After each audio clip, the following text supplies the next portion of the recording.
بسم اللہ الرحمن الرحیم۔ جنگ خیبر مکہ کے موقع پر مسلمانوں نے خیبر سے تھوڑا ہٹ کر اپنا پڑاؤ ڈالا رکھا تھا۔ وہاں قریب ہی ایک چرواہا یہودی سردار کی بکریاں چرایا کرتا تھا۔ جب اس نے دیکھا کہ مسلمانوں کے لشکر یہاں موجود ہے تو اس کے دل میں مسلمانوں سے ملنے کی خواہش پیدا ہوئی۔ وہ دیکھنا چاہتا تھا کہ مسلمان کیسے ہوتے ہیں، کیا کرتے ہیں، کیا کھاتے پیتے اور کیسی عبادت کرتے ہیں۔ چنانچہ وہ چرواہا بکریوں کو چراتا ہوا مسلمانوں کے لشکر کی طرف آ گیا۔ جب وہ مسلمانوں کے لشکر میں گیا تو اس سے صحابہ اکرام سے دریافت کیا کہ تمہارا سردار کون ہے، وہ اس وقت کہاں موجود ہے؟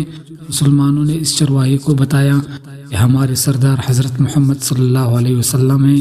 صحابہ اکرام نے ایک خیمے کی طرف ہاتھ کا اشارہ کرتے ہوئے فرمایا کہ ہمارے آقا محمد اس خیمے میں موجود ہے۔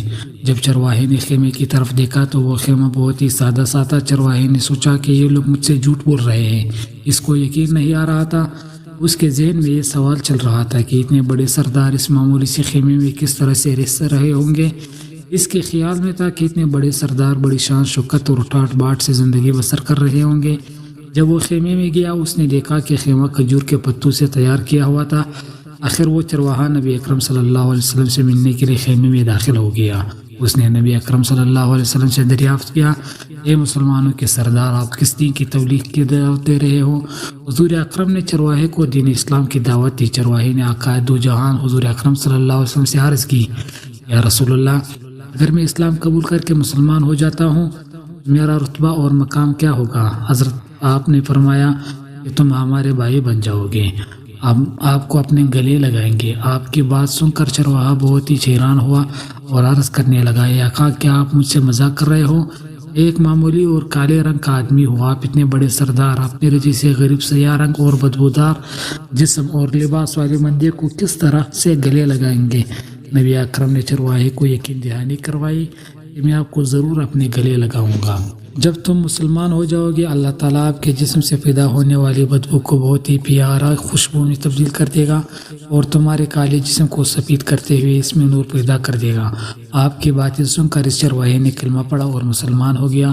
اس کے بعد اس نے عرض کیا کہ اے نبی اللہ، آپ مجھے کیا حکم ہے؟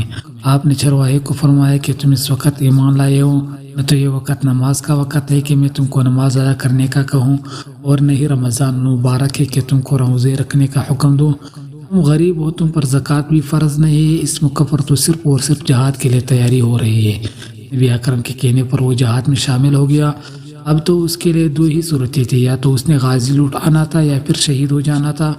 چرواہے نے نبی اکرم سے عرض کیا، یا رسول اللہ، آپ اس بات کی ضمانت دیتے ہیں کہ اگر میں شہید ہو گیا تو آپ اللہ تعالیٰ سے میرے گناہوں کی بخشش کا ذریعہ بنیں گے؟ حضرت محمد صلی اللہ علیہ وسلم نے فرمایا کہ میں اس بات کی ضمانت لیتا ہوں کہ اگر تم دین اسلام کی خاطر جہاد کرتے ہوئے شہید ہو گئے تو اللہ تعالیٰ آپ کو ضرور جنت میں اعلیٰ مقام عطا فرمائے گا۔ اللہ تعالیٰ تمہارے جسم سے آنے والی بدبو کو خوشبو میں تبدیل کر دے گا۔ اللہ تعالیٰ تمہارے کالے رنگ کو سفید رنگ میں بدل دے گا۔ نبی اکرم صلی اللہ علیہ وسلم نے اس شخص کو کہا کہ تم ایک یہودی کی بکریاں چراتے ہوئے یہاں آئے ہو، یہ بکریاں تمہارے پاس یہودی کی امانت ہے، سب سے پہلے اس یہودی کے پاس جاؤ، اس کی بکریاں اس کو واپس کر کے لے آؤ۔ آپ نے اس چرواہے کو بکریاں واپس کرنے کا اس لیے حکم دیا تھا کہ وہ چرواہا معاہدے کے طور پر یہودی سے بکریاں چرانے کے لیے آیا تھا۔ آپ سے مل کر وہ مسلمان ہو گیا۔ آپ نے اس کو فرمایا کہ سب سے پہلے بکریاں اس یہودی کو واپس کر کے آؤ، آ کر جہاد میں شرکت کرنا۔ چنانچہ وہ آپ کے حکم کے مطابق اس یہودی کو بکریاں واپس کر کے آیا اور جہاد میں شامل ہو کر جام شہادت نوش فرمائی۔ جب جنگ خاتمے کو پہنچ گئی تو آپ نے سب اکرام کو ایک جگہ جمع ہوتے ہوئے دیکھا۔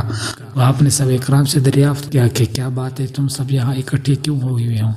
صحابہ نے عرض کیا کہ یا رسول اللہ، جنگ میں ہماری طرف سے ایک ایسا بھی شخص شہید ہوا ہے جس کو ہم میں سے کوئی بھی نہیں جانتا ہے۔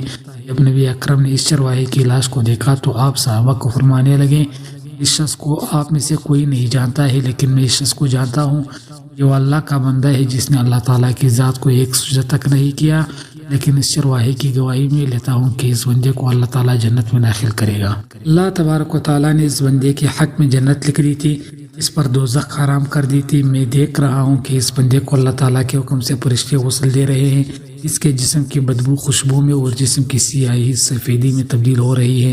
اندازہ کیجئے، دیکھیں اگر کچھ عرصہ پہلے اس چرواہے کی موت آ جاتی تو سیدھا جہنم میں چلا جاتا، اور اب اس حالت میں موت آئی کہ ایمان لا چکا ہے اور سرکار دو عالم کا غلام بن چکا ہے، تو اب حق تعالیٰ نے اتنا بڑا انقلاب پیدا فرما دیا، اس لیے فرمایا اعتبار خاتمے کا ہے، اس لیے بڑے بڑے لوگ لرزتے رہے اور یہ دعا کرتے رہے کہ خدایا حسن خاتمہ عطا فرمائے، ایمان پر خاتمہ عطا فرمائے، اسی بات پر انسان ناز کرے، فخر کرے اور اترائے، اس لیے کہ کیا معلوم کہ کل کیا ہونے والا ہے، اس لیے فرمایا کہ کسی کو بھی حقیر